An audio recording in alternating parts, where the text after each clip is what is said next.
बरकरार बनाकर रखना है। हालेलुया। लोगों का बात सुनकर निराश नहीं होना। अपने जीवन को जो उद्देश्य, जो लक्ष्य लेकर आप आगे बढ़ रहे हैं, प्रभु का आशीष में आपको आगे बढ़ना है। यिर्मयाह का पुस्तक निकालें, यिर्मयाह 33 अध्याय और उसका 3 वचन को पढ़ेंगे।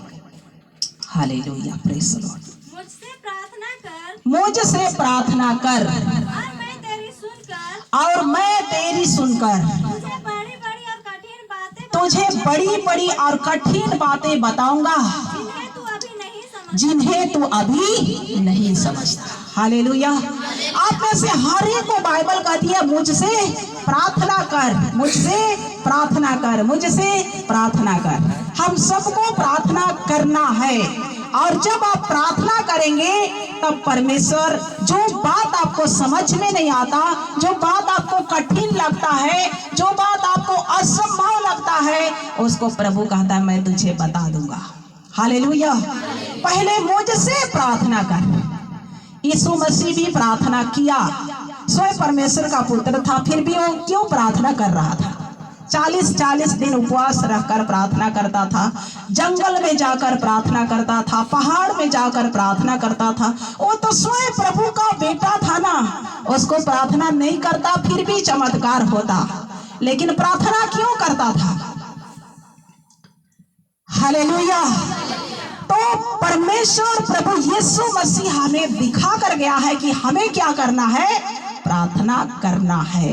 बिना प्रार्थना से आप आगे नहीं बढ़ सकते, बिना उपवास किए आप जीत हासिल नहीं कर सकते, बिना उपवास प्रार्थना के शैतान से विजय हासिल नहीं कर सकते। इसलिए बाइबल कहती है मुझसे कोई समस्या है, दुख है, कठिन परिस्थिति है, जब क्या जीवन से समस्या नहीं जा रहा है, बाइबल कहती है घुटना टेक दो यीशु के सामने। हालेलुया। मेरे प्रभु के सामने घुटने टेक कर प्रार्थना करो। स्वर्ग से सुनकर प्रभु आपके प्रार्थना का उत्तर देने के लिए आपके पास आने वाला है। हालेलुया। पहले प्रार्थना करो और मैं तेरी सुनूंगा। कोना में बैठकर रोने से प्रभु यीशु मसीह नहीं आएगा। हालेलुया। घुटने में आओ और घुटने का आंसू प्रभु को दिखाओ।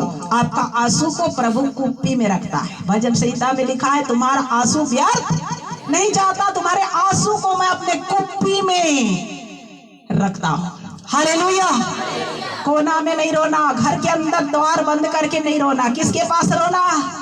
प्रभु यीशु मसीह के पास घुटने में होकर। बाइबल कहती है मुझसे प्रार्थना कर और मैं तेरी सुनकर बड़ी बड़ी और कठिन बातें, बड़ी बड़ी क्या क्या करेगा परमेश्वर आपके जीवन से, हम भी नहीं बता सकते। हालेलुया। खुदा पिता परमेश्वर खुद जानता है कि आपको कैसे करने वाला है परमेश्वर, आपको कैसे इस्तेमाल करेगा प्रभु। लेकिन आप क्या करो, क्या करना? इससे पहले प्रार्थना करो, तब बड़ी बड़ी बातों को परमेश्वर आपके द्वारा प्रकट करेंगे। हालेलुया। चीन और चमत्कार तभी होगा जब आप क्या करेंगे, प्रार्थना करेंगे, उस चीज का खोजी होंगे, उस चीज का लालसा रखेंगे, तब बड़ी बड़ी और कठिन बातों को लोग देख पाएंगे। हालेलुया। वो सारे दास दासियों का जीवन में चमत्कार किस लिए नहीं होता? प्रार्थना का कमी है। हालेलुया। उपवास का कमी है, समर्पित जीवन का कमी है। जब किसी के द्वारा काम करना परमेश्वर स्टार्ट करेगा तो क्या जलन पैदा होता है, इससे परमेश्वर खुश होगा? नहीं होगा। उसको भी उस चीज को देखकर सीखना है कि कैसे करते हैं तो ऐसा होता है प्रार्थना करने से। हालेलुया। बिना प्रार्थना से कुछ भी, बिना समर्पित हृदय से कुछ भी नहीं होता, बिना उपवास के जीवन से कुछ भी नहीं होता, बिना प्रार्थना और घुटने का जीवन आंसू बहाना पड़ता है, तब हम परमेश्वर का सामर्थ को पाते हैं। हालेलुया। घुटना टेकर भूखा भूखा परमेश्वर के सामर्थ को मांगना पड़ता है, तब सामर्थ मिलता है। हालेलुया। हालेलुया। अब जीवन से कुछ भी बलिदान करना नहीं चाहेंगे और चीज और चमत्कार परमेश्वर की ओर से मांगे तो परमेश्वर देगा क्या? नहीं देता है। हालेलुया। उसके लिए बाइबल का दे समर्पित अपना जीवन का संपूर्ण बलिदान। जब लोग रात रात भर सोते हैं तो जो लोग परमेश्वर के सामर्थ के भूखा प्यासा होते हैं, आप रात भर सोते हैं और कई लोग घुटने में होकर प्रार्थना करते हैं। हालेलुया। लोग आराम भी चाहेगा और परमेश्वर का सामर्थ भी चाहेगा, तो ऐसा नहीं होता है। हमने कई बार अपने जीवन में इस चीज को एहसास किया है। जब जब ज्यादा प्रार्थना होता है तब तक परमेश्वर का उपस्थिति और तेज से काम करने लगता है, और जब जब प्रार्थना जीवन कम होगा आप नीचे गिरते हैं। Hallelujah, hallelujah. हमने अपने जीवन का बलिदान चुकाते हैं और चुकाए हैं भी। Hallelujah, hallelujah. 40 दिन भूखा रहकर परमेश्वर को सामर्थ को मांगे। हालेलुया। 40 दिन फास्टिंग कर कर परमेश्वर का वरदान मांग किए। हालेलुया।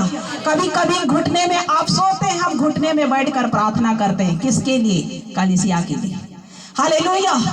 कलीसिया के लिए, मरती आत्माओं के लिए। इसलिए परमेश्वर आपको चुना है, इसलिए परमेश्वर आपको सुरक्षित रखता है। आप ऐसे सुरक्षित नहीं रहते, आपके लिए बलिदान किया जाता है, आपके लिए हम बलिदान चुकाते हैं, तभी आकर आप वचन सुनते हैं। हालेलुया। आप रात भर आराम करते हैं, चाहे 2 घंटा 3 घंटा आप ही प्रार्थना करते हैं, लेकिन आपके लिए कोई और बलिदान चुकाने के लिए आपका अगुवा है। हालेलुया। जिसके माध्यम से आप सुरक्षित रहते हैं। और हर एक प्रभु के दास से ऐसा बलिदान नहीं होता, पर जिसको परमेश्वर जो देता है वही कर सकता है। Hallelujah, hallelujah.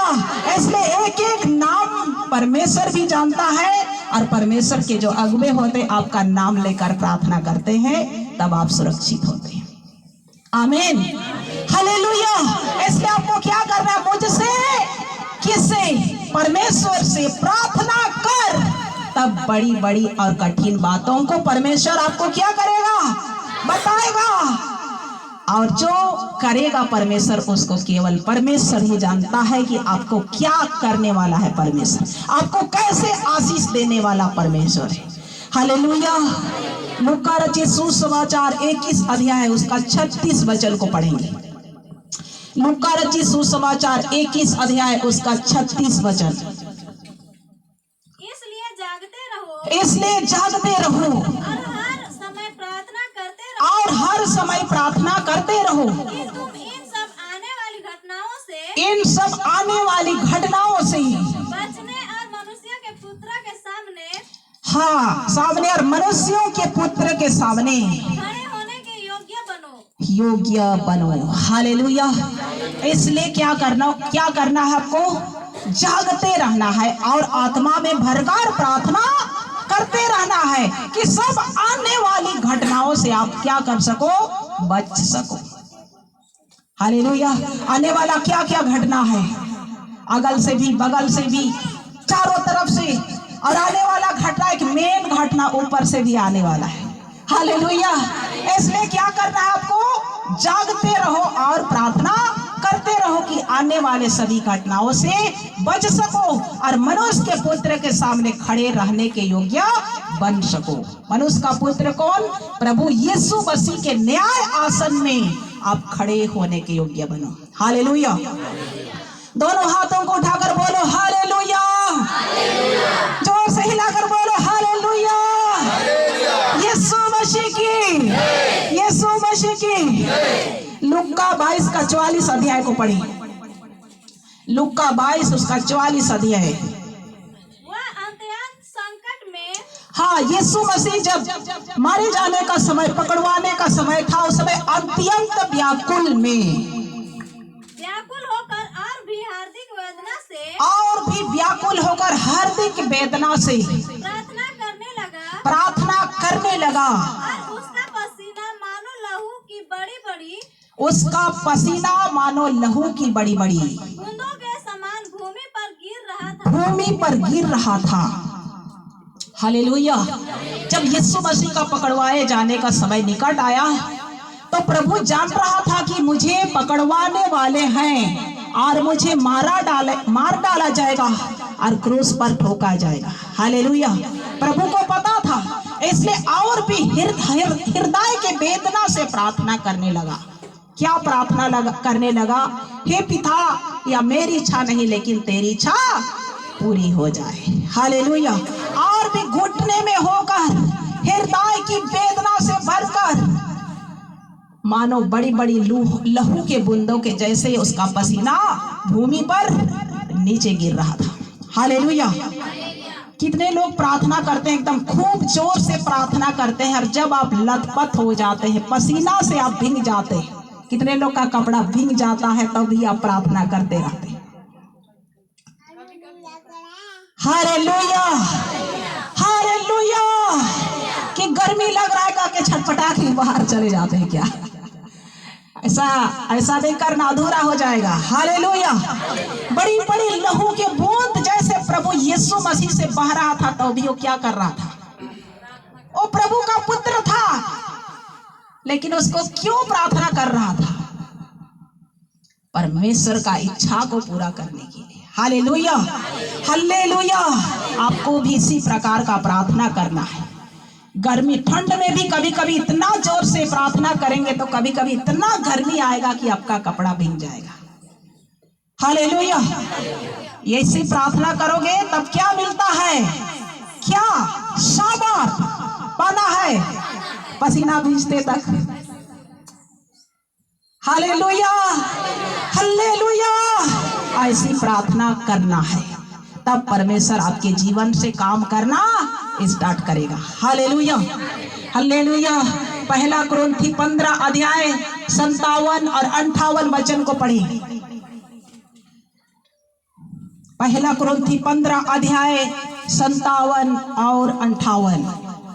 परंतु परमेश्वर का धन्यवाद हो, परंतु परमेश्वर का धन्यवाद हो, जो हमारे प्रभु यीशु मसीह के द्वारा, जो हमारे प्रभु यीशु मसीह के द्वारा हमें जयवंत करता है, हमें जयवंत करता है।